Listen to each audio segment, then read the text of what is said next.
Diqqat! O'zbekiston hukumatı pensiyaga chiqib, yuqori miqdorda pensiya olishni niyat qilayotgan fuqarolarni ogohlantirdi. Assalomu alaykum, hurmatli tomoshabin. Kanalimizda yangi bo'lsangiz, kanalimizga obuna bo'lib, video ostiga bir dona like tugmachasini bosib qo'yishni unutmang. Like bosgan insonni Xudoyim doim qo'llab-quvvatlasin. Diqqat qiling. Pensiya jamg'armasi O'zbekistonda yuqori miqdorda pensiyaga chiqish uchun nimalarga ahamiyat berish kerakligi haqida tavsiyalar berdi. Mehnat faoliyatingiz rasmiy shaklda ketayotganligiga, ishlayotgan tashkilotingizda sizga ish staji yozib borilayotganligiga ishonch hosil qiling. O'z ish beruvchingizdan ish stajingiz to'g'risidagi ma'lumotlarni raqamlashini talab qiling. Tashkilotingiz tomonidan sizga rasmiy shaklda ish haqqi to'lanayotganligiga e'tibor bering.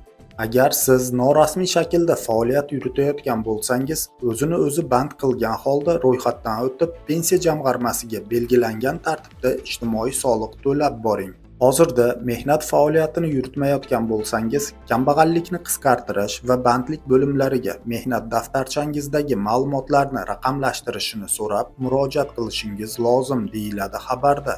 Hurmatli tomoshabin, yangiligimiz barchaga yetib borishligi uchun like tugmachasini bosib, yangilik haqida o'z fikringizni kommentariyada yozib qoldiring.